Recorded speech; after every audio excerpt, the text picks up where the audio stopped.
Assalamualaikum warahmatullahi wabarakatuh. Alhamdulillah wa ashhadu an la ilaha illallah wahdahu la syarika la wa ashhadu anna Muhammadan abduhu wa rasuluh sallallahu alaihi wa ala alihi wa sahbihi wasallam. Amma ba'd.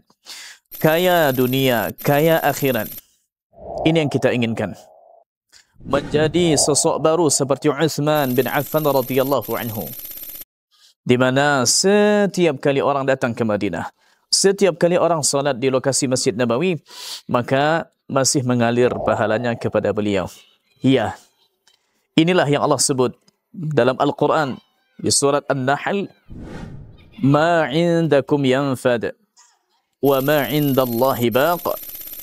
Apa yang ada di sisi kalian, maka itu akan hilang. Tapi kalau dia dititipkan kepada Allah Subhanahu wa taala, wa ma indallahi baq, dan apa yang ada di sisi Allah Subhanahu wa taala, maka ia akan kekal abadi.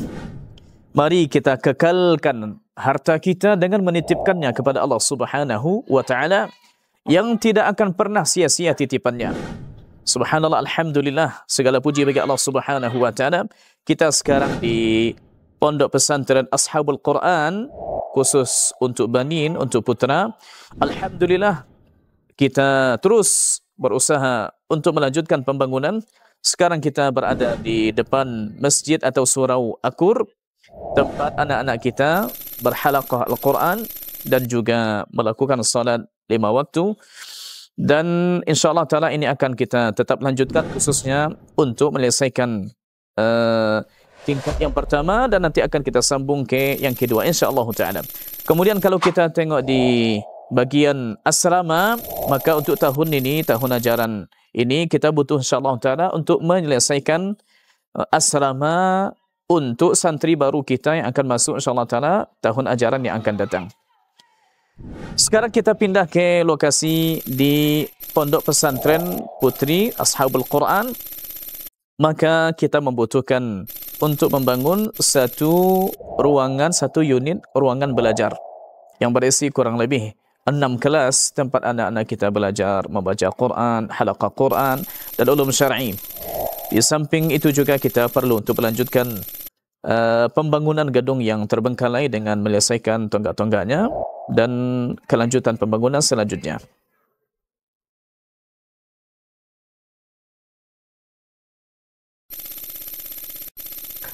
Sekarang kita pindah ke lokasi kutab, tempat anak-anak kita belajar.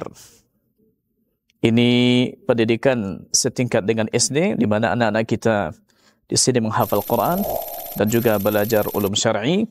Kita butuh untuk lokasi ini mengkondisikan dan menyelesaikan pekarangan supaya anak-anak kita pun itu lebih leluasa untuk bermain di sini dan juga lebih leluasa untuk melakukan kegiatan. Pun kita butuh untuk menyelesaikan MCK. Dan sekarang kita berada di lokasi sekolah Al-Quran dekat dengan Seminari Negeri Payakumbuh, dan kita butuh untuk menyelesaikan 10 ruangan belajar, 10 kelas. Dan ini tempat belajar ayah-ayah kita, ibu-ibu kita, kaum muslimin, kaum muslimat dari umur 4 tahun sampai umur 80-an. Selagi ada kemauan untuk belajar, maka kita di sini insyaAllah ta'ala bisa bekerja sama. Kita perlu untuk mengkondisikan, menyelesaikan lokal, terutama bagian jendelanya, kemudian bagian-bagian lain yang dibutuhkan.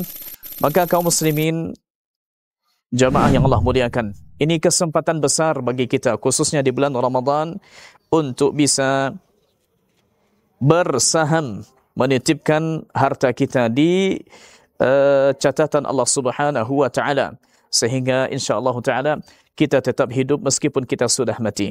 Kita ulangi, mari kita menjadi orang kaya di dunia sebagaimana juga menjadi orang kaya di akhirat. Dan disebutkan dalam hadis Nabi sallallahu alaihi wasallam, man jahhaza ghaziyan fi sabilillah faqad ghaza. Siapa saja yang menyiapkan orang yang akan berperang di jalan Allah Subhanahu wa taala, maka sungguh dia telah berperang. Dan Syekh Ibn Utsaimin rahimahullah taala mengatakan, dan siapa yang menyiapkan sarana prasarana untuk orang bisa menuntut ilmu, maka dia insyaAllah seperti orang yang sudah menuntut ilmu, mendapatkan pahala seperti mereka yang melakukannya. Wa jazakumullahu khaira. Wassalamualaikum warahmatullahi wabarakatuh.